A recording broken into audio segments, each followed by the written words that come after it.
एक राजा रहता है, उसकी लड़की की तबीयत खराब हो जाती है। वो बेचारा बहुत परेशान रहता है, बहुत सारे वैद्यों को दिखाता है, जगह जगह दिखाता है, पर उसकी लड़की की तबीयत ठीक नहीं होती। तो उसके मंत्री जी कहते हैं कि तुम एक काम करो राजा जी, एक वो वैद्य रहते हैं, वो दूसरे देश में, उनको दिखा दो, हो सकता है उनको दिखाने से तुम्हारी लड़की की तबीयत ठीक हो जाए। तो राजा उसकी बात सुनते हुए उसको वैद्य को बुलाता है। वैद्य आता है तो देखता है, बोलता है, राजा को कहता है आपकी लड़की की तबीयत बहुत सीरियस है, अगर इनके अंदर 8 दिन के अंदर में अगर इनको हिमालय पर्वत के पीछे एक काला पर्वत है, अगर वहाँ से एक कमल का फूल रहता है, अगर उसको लाकर इनको खिलाया जाए इनकी जान बच सकती, नहीं तो इनकी जान बचना बहुत मुश्किल है। तो राजा परेशान रहता है, वो बोलता क्या करे क्या। तभी महामंत्री जी बोलते हैं, हे राजन तुम एक काम करो, राज में ढिंढोरा पिटवा दो कि कोई अगर 7 समुंदर पार जाकर हिमालय के पीछे काले पर्वत से अगर वो कमल का फूल लाएगा तो मैं उससे अपनी लड़की की शादी करूंगा और उसे राजकुमार बना दूंगा। तो राजा अपने पूरे शहर में ढिंढोरा पिटवा देता। ढिंढोरा पीटने वाला कहता, सुनो सुनो सुनो, राजा की तरफ से फरमान है, अगर कोई हिमालय पर्वत के पीछे से काले पर्वत ऐसे लाएगा तो उसे राजा अपनी बेटी की शादी करेगा और उसको राजपाट दे देगा।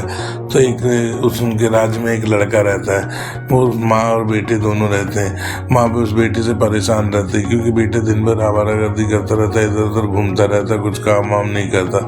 तो उसकी माँ कहती, जा बेटा तू अगर 7 समुद्र पार ला देगा तो तू राजा बन जाएगा, तेरा जीवन सुधर जाएगा।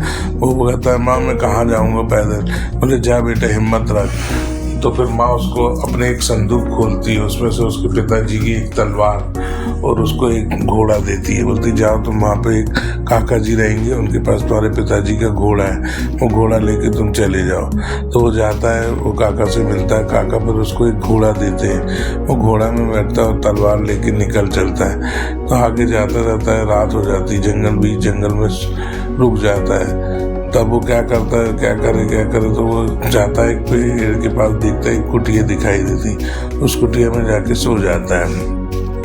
वहाँ पे एक बूढ़ी माता रहती है, उससे मिलता, माता में तलाश में जाता, बोलती ठीक है बेटा सो जा। माता उसको अच्छे से खाना वाना खिलाती, खूब बढ़िया, रात को सोया सोता रहता। एकाएक उसको रात को एक चींटी काटती, जैसे चींटी काटती वो उठता तो देखता है कि वो माता उन्हें अपना रूप बदल ली। वो उसको खाने की कोशिश करती, इतने में अपनी तलवार निकालता है और वो बुढ़िया का सर धड़ से अलग कर देता है। तो वहाँ पे फिर एक आकाशवाणी होती कि बेटा तुमने इस बुढ़िया को मार दिया, अच्छा किया। ये बहुत दिन से बहुत सारे लोगों को, ऐसे राहगीरों को फंसाती थी, दिन में खाना खिलाती है और रात को फिर उनको खा जाती थी। आज तुमने उन सबको मुक्त कर दिया, जा तेरे को आज यहाँ से वहाँ जाना, आगे जाना, एक पेड़ मिलेगा, पेड़ के नीचे एक ढाल रखी, वो ढाल ले लेना, तेरे को आगे रास्ते में काम आएगी। वो जाता है आगे, पेड़ से ढाल ले लेता है, वो तलवार ढाल और घोड़े में बैठकर अपने आगे के सफर के लिए निकल पड़ता है। जाते जाते उसे रास्ते में एक पेड़ मिलता है, फिर रात हो जाती है और एक पेड़ के नीचे थोड़ा आराम करने लगता है। तो पेड़ के नीचे आराम करता है तो उसको आवाज आती है, बेटा कहाँ जा रहे हैं। तो वो घबरा जाता कि कौन बोल रहा है। बोलता कौन है, तलवार निकाल लेता। अरे बोले कोई नहीं, मैं पेड़ बोल रहा हूँ बेटा, मैं तुमने मेरे राह में छाया प्राप्त करी, मैं बड़ा शुक्रगुजार हूँ कि तुम यहाँ रुके, मैं चाहता हूँ कि तुम थोड़ी देर और रुको। तो बोलता ठीक है पेड़ महाराज, मैं रुक जाता, मेरे को रुकने के। तो बोलता पेड़, बेटा तो देखो मैं सूख गया हूँ, अगर तुम थोड़ा सा नदी से पानी ला दोगे तो मेरे लिए अच्छा होगा।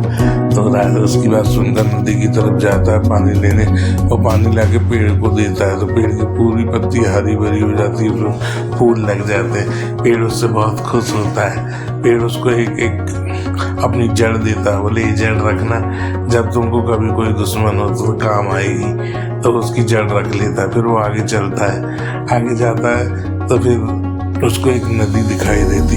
वो नदी में बहुत सारे मगरमच्छ रहते हैं। तो वो सोचता है कैसे करे। रात हो जाती तो वो वहीं पे आराम करने लगता है। अभी नहीं जाता तो वो एक पेड़ पे चढ़ जाता है ताकि मगरमच्छ लोगों से बच सके। और पेड़ पे चढ़कर आसमान की तरफ देखता है, चांदनी रात होती है। वो देखता ही रहता है। वो चांदनी रात की तरफ होती, फिर सुबह हो जाती है। सुबह उठ के देखता है कि बहुत सारे मगरमच्छ किनारे आ गए। तो वो क्या करता है, जो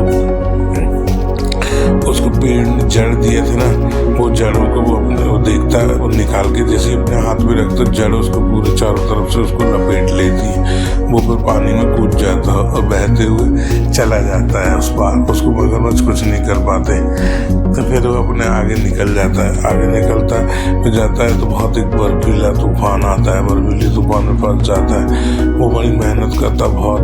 फिर उसको एक बर्फीले तूफान से तरफ से आगे बढ़ते एक रोशनी दिखाई देती। वो रोशनी की तरफ जाता है तो वहां देखता है एक छोटा सा महल है। वो महल में जाकर सो जाता है। बहुत थक जाता है, आराम करता है।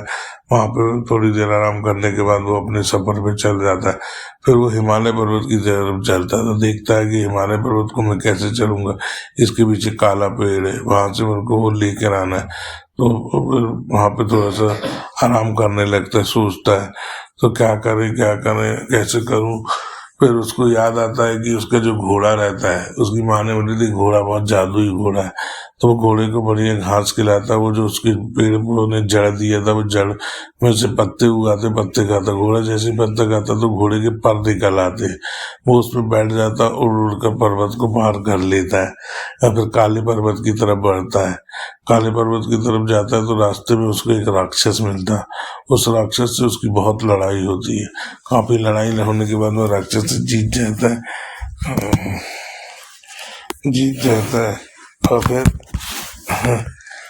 से बाद जीत कर आगे बढ़ता है और बार आगे जाकर वहां से एक कमल तोड़ ले आता है और वो आ जाता है। फिर अपने राजकुमारी ठीक हो जाती है, राजा उसकी शादी करा देता है, वो राजा बन जाता है और फिर वो अपने अच्छे से शासन कर लेता है, अपनी माँ को रख लेता है।